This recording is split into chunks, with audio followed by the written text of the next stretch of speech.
Hello everyone, this is Clossi, and welcome to our Essential Tesuji series, Episode 1. In this series, we will be talking about many Tesuji shapes and different type of tactics that you can apply in your own games. Here we have 4 problems. These problems are connection Tesujis. Our goal here is to try to solve all 4 problems within 5 minutes. So what you need to do is pause the video and try and solve as many of these problems as you can and try and see if you can get many of them correct.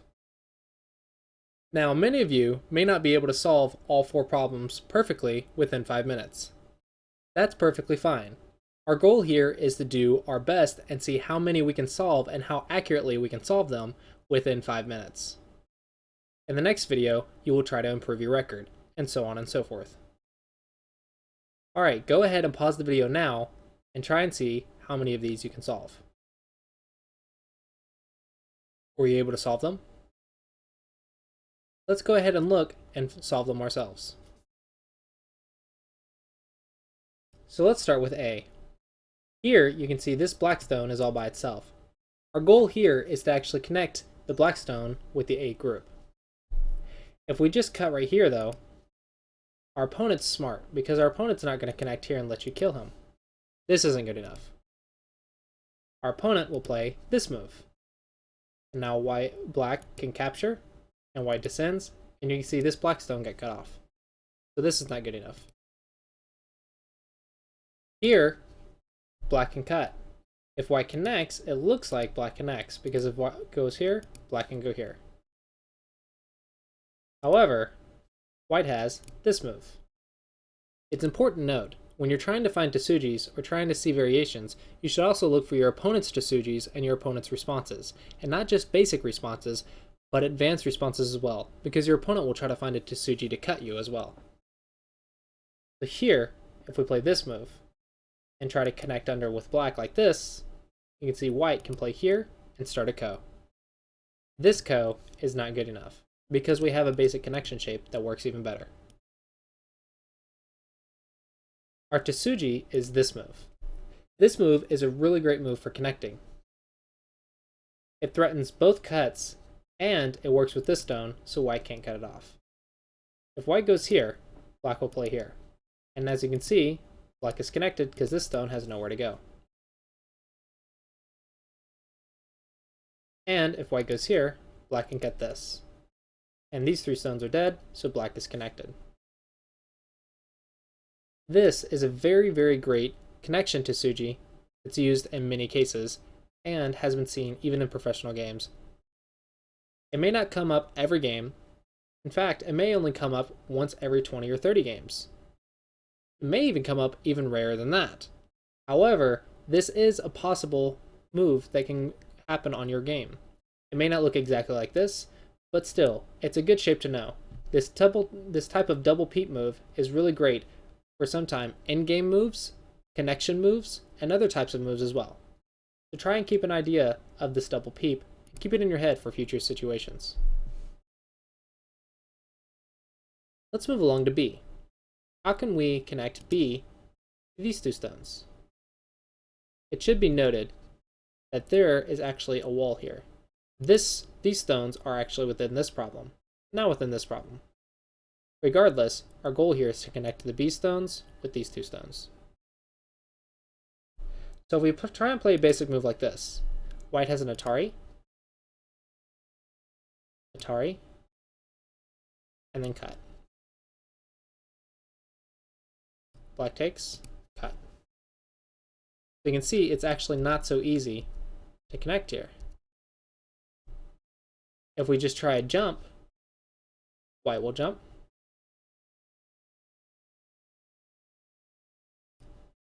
And it looks like there's almost no way to connect.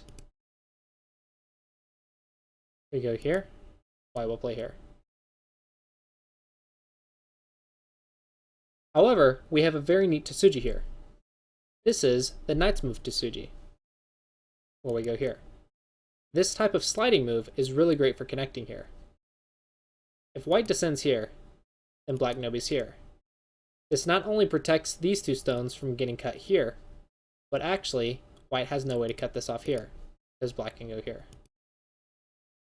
So this knight's move is really great for connecting. Even if white tries to come up with a counter to Tesuji, black just comes up, and white has no follow-up. Even if white goes here, black goes here. White goes here, black goes here. So here, black has successfully connected.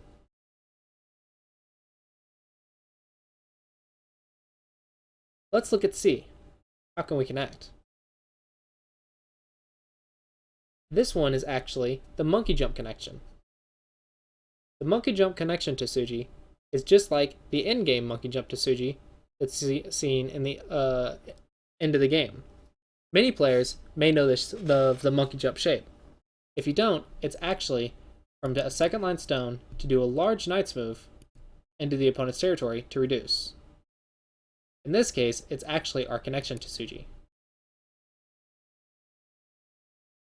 However, when you're trying to connect, it should be noted that you should start from the outside rather than the inside. This way, if something happens, for example, a co-threat or some other type of situation, and this gets cut off, your opponent will not get as many stones. So while both monkey jumps work, in this case, this one is a little bit better, because if something happens and you somehow get cut off, then your opponent will not get as many points. Alright, so let's see how this move works. If white goes here, black goes here. As you can see, there's no way to cut. Same thing if white goes here. White jumps, black cuts, white, black, and this works.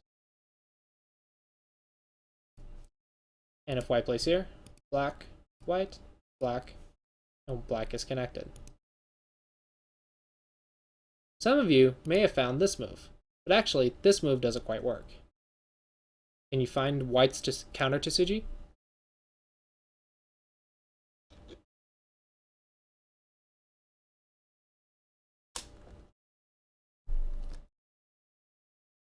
White actually has a counter Tesuji here.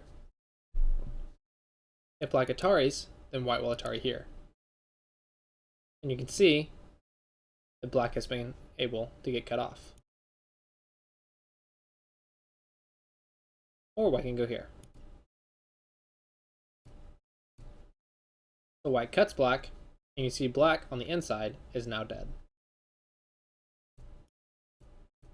So this is not our connection to Tesuji. This is.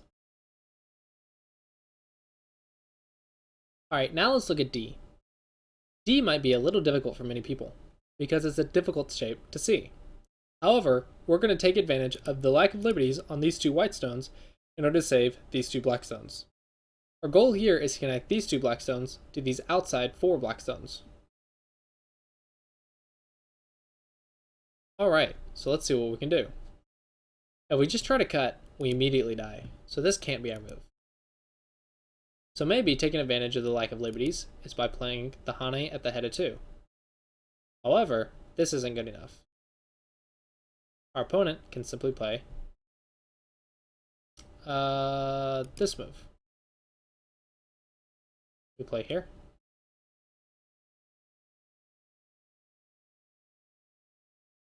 Here.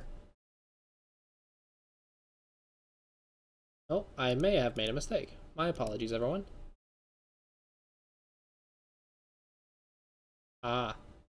This move. This is our move. This way, white can counter black. If black goes here, white captures. Black goes, white captures. Black Ataris, white simply captures. Black Ataris, white connects.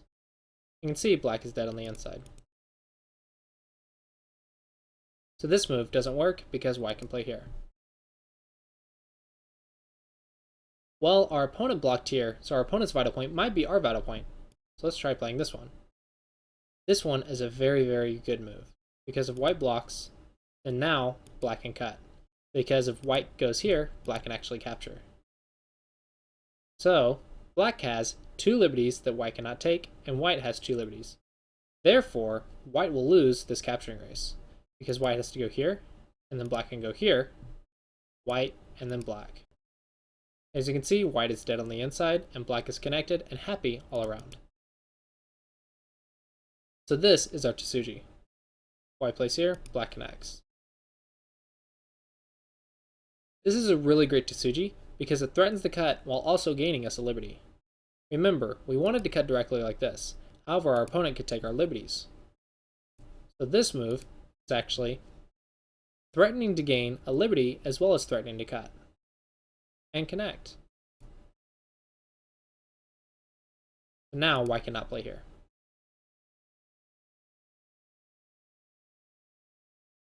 Alright, that's it for our 4 Tesujis today. I hope you were able to solve them within 5 minutes. Try to keep track of how well you did this time, and then next time, see if you can beat that score. Hope you guys enjoyed, and I hope you learned a lot, and I will see you guys in the next video. Until then. Thanks for watching this video. If you would like to see more content, or get notified for early releases, please consider becoming my patron on patreon.com/Clossi. This helps support me as a Go instructor and helps release more content. Thanks to everyone who supported my teaching, and see you guys next time.